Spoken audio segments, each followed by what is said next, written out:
requirements of relief, but the long-term reconstruction, rehabilitation conversation will require a large-scale donor conference, and we're incredibly grateful to not only the UN Secretary General, but also President Macron of France for agreeing to host and co-host those events for us. By then, we will have our damage needs assessment ready, and we'll be able to talk about the longer-term reconstruction, rehabilitation phase, which you're absolutely right, will require a lot more money.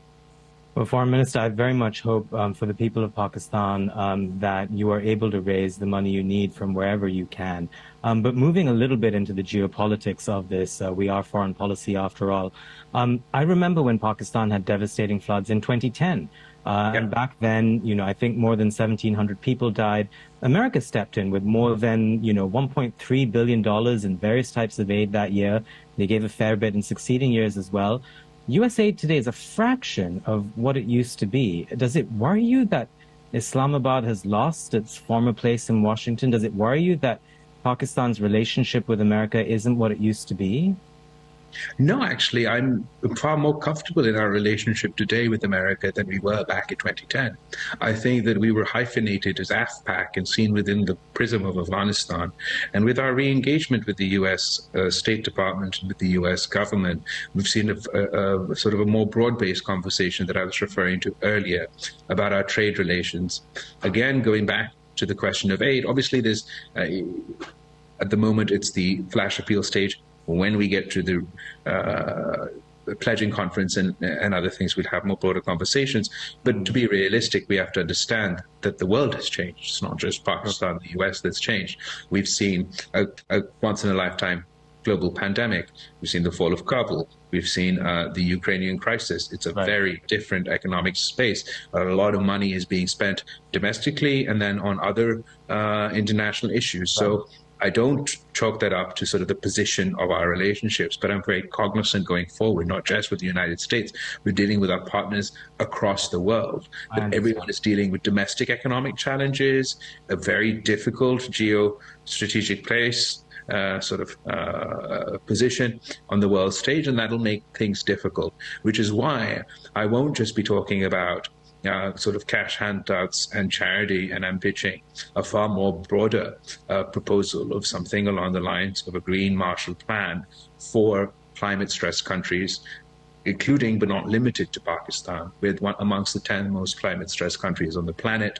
All of us have contributed negligibly to the overall carbon footprint. We all can't afford the mitigation and adaptation infrastructure that we need to deal with the times to come. There's been pledges by the international community, and they haven't been able to live up to their own pledges of coming up with $100 billion a year to tackle climate change. But I believe that we can produce by the international community, and they haven't been able to live up to their own pledges of coming up with $100 billion a year to tackle climate change. But I believe that we can provide solutions for that in the form of debt swaps and other such out-of-the-box solutions, which can allow us to focus on reconstruction and rehabilitation, because it's our dream as well to be able to build back, but not only build back better, build back greener, build back more climate resilient.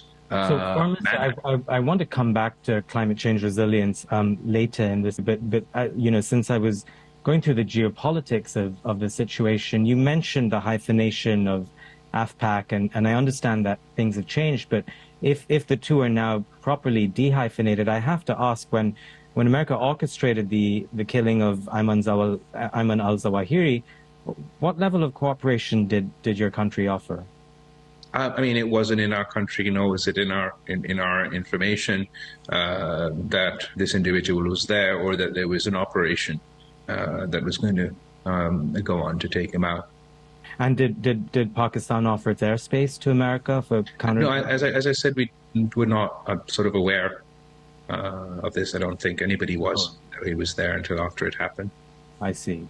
So, given that we're talking about America, I want to sort of route us a little bit to China and the broader question of geopolitics and aid. And, Beijing and Islamabad have become much friendlier in recent years. And your predecessors called the Pakistan-China relationship a, quote, all-weather friendship, which I think is also a dig at a fair-weather friend in America. But China hasn't quite come to Pakistan's aid in a big way this year in its greatest moment of need. Is that right? No, that's absolutely incorrect. First of all, our relationship with China is not new. It has long roots, cross sort of bipartisan roots, and I like to say that we wanted to be friends with China when nobody wanted to be friends with China, and now everybody wants to be friends with China, and we're still where we were standing at the start of this. Not in America. Start of this relationship. Well, I would argue that it would be in our interest for us to cooperate on that front, but let's not get into that debate. As far as helping Pakistan, China has helped Pakistan whenever we have been in difficult times, whether it's as soon as we came into power, the new coalition government. There were some wrong decisions taken before us coming in that left us in a precarious economic situation. The life-saving decisions for our economy were done first and foremost by China. As far as our floods are concerned, not only the immediate aid relief, because I've had very brief interactions with them, but as far as our loan payments are concerned, we've already had conversations on that. But I think this is the ironic thing. Not everything is about the geopolitical conflict of the US and China. And I think it's preposterous that we're even having a conversation while talking about my country's survival and our ability to deal with cataclysmic flooding. We're comparing sort of how is the US, how is that? That's absolutely ridiculous. I mean, please, surely we will be unable to confront climate change if the United States and China don't work together. The reason why I bring up China is because, if you look at Sri Lanka, for example, Sri Lanka will say it wasn't able to get the help from China that it needed.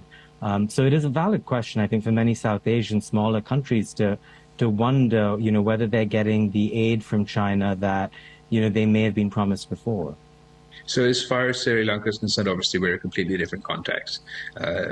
Sri Lanka went through an economic crisis. We're going through a climate catastrophe. I can't speak to their relations with any one country. Obviously. Sorry? And an economic crisis as well, I would argue, right? Sorry? I was just going to say, your country is struggling both with a climate crisis and an economic crisis. Yes, but in the sense that was solely an economic crisis of its own dynamics, and this one is obviously thrown out ones of its own sort of nature. And as far as what China does, and whether it's with Sri Lanka or Pakistan, that's totally China's decision, just like it's 100% the US's decision, what they do in either of these circumstances. I don't like to see our relationships as mutually exclusive. I see them standing alone. And rather than being a point of competition or a venue for these divisions to be exacerbated, I would like Pakistan to continue to play a role that we have done in the past. And Pakistan originally played bridge between China and the United States, resulting in diplomatic relations between the two countries. And right now, particularly when we're drowning in floods, I don't want to play any part in exacerbating or any tensions or being a sort of a geopolitical football in this chaos. I would much rather that even in this time of great geopolitical divisions, to play that role of a bridge and perhaps encourage. Your country needs all the help it can get. And perhaps play that role of uniting these two great powers around working together for climate change. I'm sure we can all agree that if China and the United States don't work together on climate, then we're not going to succeed in combating climate change. So perhaps Pakistan's unique position as a friend both of the United States and of China could encourage cooperation on this front, rather than what I find is sort of in vogue over here about competition. Yeah, I understand that. So on a related note then, we haven't talked about Russia's war in Ukraine, and of course, former Prime Minister Imran Khan was in Moscow on the very day Putin announced his invasion of Ukraine. That was a different administration, of course. Today, where does your government stand on the war? Do you feel like it's time to clearly condemn Moscow? I think that there's broad consensus within Pakistan that we don't want to get dragged into this conflict, particularly because we're just coming out of a decades-long conflict in Afghanistan, and frankly, we're just exhausted of what war does, the consequences for any one country, for the neighborhood.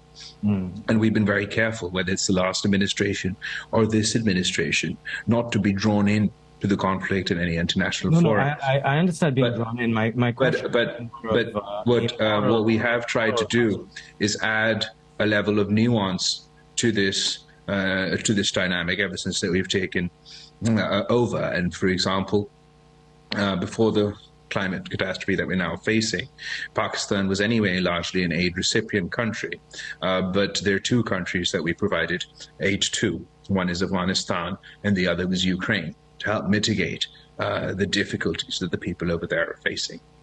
The reason why I asked your question was not to embroil Pakistan in a conflict. No, not your question. I mean that our conduct on the international... Your question is going to keep coming. I mean, our conduct on the international stage, particularly within international organizations, has been such to try and avoid being drawn into this conflict. I'll just note that India's Prime Minister Modi recently chided Putin for continuing the war. That may be something, at least in the West, people are looking to as if India and China were to pressure Russia, that may change things a little bit. I want to sort of bring up one more issue that we haven't gotten to yet, and that is, of course, the question of Pakistan's army. I bring this up with some caution. I know you haven't said much about them on your visit so far, but are you able to tell us a bit about who the next army chief might be, and what that might mean for civil-military relationships, just given how defining that's been in your country's past?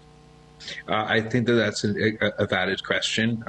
The decision as to who will be the next army chief will be taken by the Prime Minister of Pakistan. I wouldn't want to preempt his decision on this, which should be coming pretty soon. But I think that it's important that whatever the decision may be, it follows the framework, not only the legal framework, but also the precedents of seniority, etc. I understand that. You know, I've been covering Pakistan for many years, Foreign Minister, and one thing that comes up quite often is the military's role in the economy, the military's role in government. And it's fair to say in some senses that, you know, it's very difficult to envision structural reforms to Pakistan's economy or its government as long as it has an all-powerful army. What's your sense of the army's role circa 2022, and where do you see it moving forward in relationship with you now that you're in government? So absolutely, our history has been a turbulent one, and the role of our armed forces beyond. I mean, as you say, powerful armed forces. I think any country wants a powerful armed forces, but we, along as others, have long advocated for all institutions within Pakistan. All institutions within Pakistan sort of conducting themselves within their legal mandate and transitioning away from the more controversial roles that we've had in the past. I think a significant development here, the developments of April earlier this year, where the no confidence against Imran Khan was successful, and for the first time in our history, through a constitutional democratic means, we managed to remove a prime minister. Of course, you as someone who's been following Pakistan and Pakistan's history will know that that has never happened before. All prime ministers who have been removed have either been done so by being hanged, by being exiled, by some sort of judicial verdict. So that's a significant point in Pakistan's political history, institutional development, democracy, that we do so through a constitutional manner. And if that indicates that our armed forces or our institutions are transitioning from what was a controversial role to a constitutional role, that should be encouraged across the board. Unfortunately, particularly on behalf of our opposition, rather than being encouraged, it's being outright condemned. And sort of an overt intervention is being solicited in favor of our political rivals, which is obviously not in the interest of Pakistani democracy. It's not in the interest of the army as an institution. And I do hope we continue on this path where we transition away from unconstitutional, controversial roles to constitutional and legal roles, which over time should see a reduction of space taken in civilian matters. Right. I hope so too. I'm going to ask you a related question. There is obviously democracy and its trajectory in Pakistan, but there's also, I guess, an issue here in that you come from a dynasty of leaders. Your prime minister also a very famous family name in Pakistani politics. Does does dynastic politics, and this is not unique to Pakistan, it's quite common around the world, even here in America, do you feel that holds democracy back in any way? Well, I suppose which dynasty? Because we have sort of a lot of figures in Pakistani politics whose families are associated with the periods of dictatorship that we have experienced, and who seek through their political careers to advance undemocratic steps within Pakistan's system. I can speak for myself rather than others. I come from a political family, most certainly, who has consistently struggled for civilian supremacy and democracy in Pakistan. And I personally sort of did not choose to propel myself in this direction. So events took a certain course, but it all is rooted back to the fact that my mother was assassinated before her time. And as a result of which, we took on these responsibilities with the hope that we'll be able to complete her unfulfilled mission. I do hope that we move away from a time when where such sorts of sort of executions and assassinations propel the nature of our politics. In that case, I think most certainly you wouldn't have seen me in the position I am at the time. And I push you here a little bit. I once actually asked your mother, also when right before she was Prime Minister, the very same question about 15 years ago, a very eloquent answer from her. But if you look at the trajectory then of democracy in Pakistan, are you optimistic about where it's headed? Do you think it served the country? Oh, absolutely. I think every time we've had civilian governments, we've made political advancements. Whenever our party has been in power, we've not only expanded human rights, labor rights, media freedoms, but constitutional rights, devolved power away from individuals, be it the president, even the prime minister, towards parliament, and then beyond parliament to the provinces. Unfortunately, we've never had the uninterrupted progression of democracy that we deserve. And I think through such evolutions, while, mistakes will be made, you have like a sort of 2 steps forward, 1 step back, 1 step forward, 2 steps back sort of approach to the system. So I don't know, to say democracy, how well has democracy served Pakistan, I think democracy is the only answer. And no matter how weak a democracy is, even the worst and weakest form of democracy is better than any dictatorship. And democracy is just as good as it is for Pakistan, as it is for anywhere else in the world. I understand that. Of course, your country has had many interruptions to democracy, so I understand where you're coming from. I want to circle back to climate change. The world is very sympathetic about your country's plight right now, about the floods and the ripple effects they're having. You have now, over the last week or so, called for climate reparations, for a green Marshall Plan. Just give us a sense. I mean, how would any of this work? Because your country isn't the first to make these calls. COP27 is coming up. There are a lot of hopes there, but also those hopes have been dashed at previous COPs. They have been. I don't think that necessarily because hope's been dashed, we should stop trying. I haven't gone as far as reparations. I have talked about climate justice, however, and I would, rather than seeing it as a contradiction, I would see it as a continuation, as the stated position of the President of the United States, of the leaders of many countries in Europe, that we need to invest, get the money together, not only for climate adaptation domestically, but also internationally. And within that context, I propose a green Marshall Plan for climate-stressed countries, all of which contribute negligibly to the global carbon footprint. Who would fund this? The great polluters who have caused this crisis, but to expect that there's money just knocking around to be spent at this, I understand that's not fair. We have to come up with out-of-the-box solutions, one of which is the proposal of a debt swap for climate, where countries that owe a debt to the great polluters would swap this debt for their climate. Out of curiosity. Well, I'm here, so obviously I'm talking to my partners here and in Europe and in other places.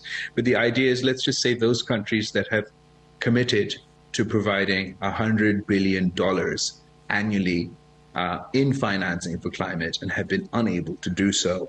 My novel suggestion to them is if they don't have access to hard cash, one proposition is a debt swap. But I also understand that this isn't a solution that will only be in the G2G or the public sector space. We have to find private sector solutions for this problem as well, and encourage the private sector to invest in climate adaptation. I believe that the public-private partnership model that we in the past have used for not so clean energy in my province of Sindh or in Pakistan in general for our infrastructure could be adapted, and not only for green energy, but also for green infrastructure.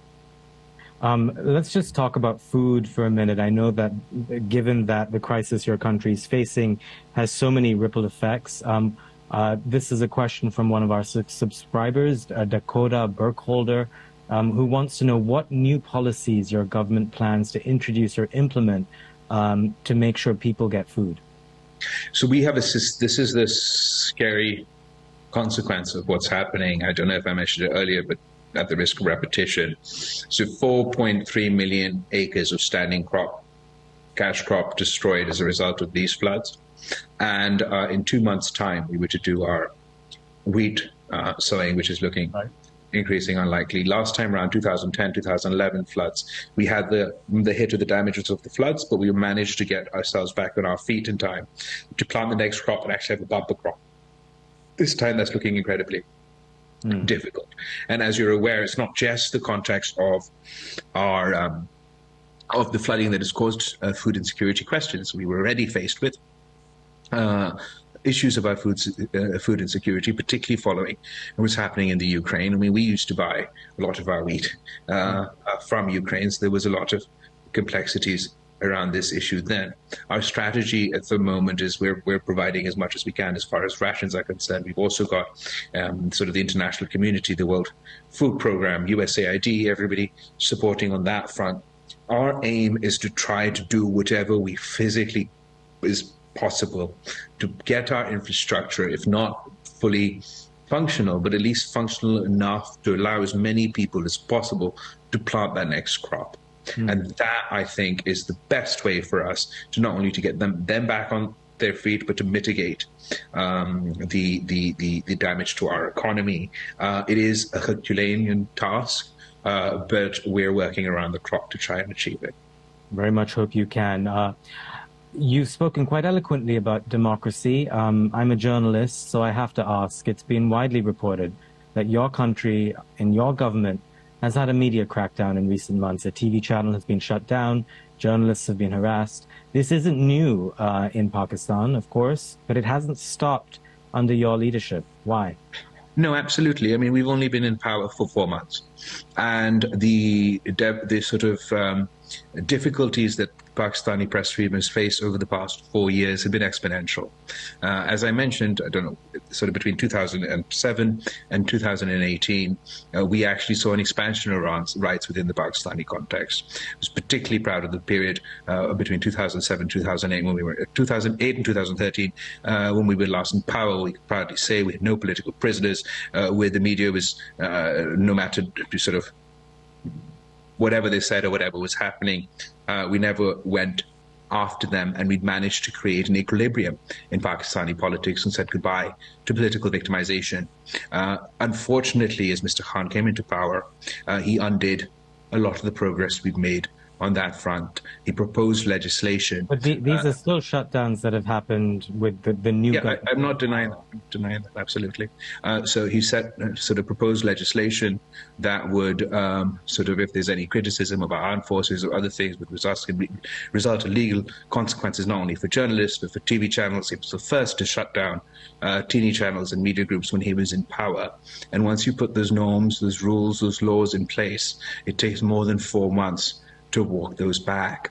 But I would like to communicate to you our commitment to media freedoms and to the freedom of the press, and we will consistently work to improve the environment in Pakistan. It's absolutely not where we would like to see it, where I would like to see it, but to expect that within the space of 3 or 4 months, we'd be able to reverse these assaults, these changes to our norms, to our rule book, to our framework. That's also unrealistic. We'll hold you to that. Last question, just coming back to the floods. Are you getting any help from India? No. Do you expect any help from India? No. If you could say something to the Indian foreign minister or the Indian audience listening in, what would you say? No, if I could say something, I wouldn't say to you, look, this is their sort of choice, their position. It's not something that... Have you asked for help? No, I've not. To be honest, I haven't asked for help from everyone. I didn't even ask for help from the United States. They volunteered. They didn't ask for help from China. They volunteered. They didn't ask for help from the Middle East. They volunteered. I mean, in times of human catastrophe, I think it tests everyone's humanity. We'll leave it there. Bلاول Bhutto, Pakistan's foreign minister, thank you very much. Thank you for having me.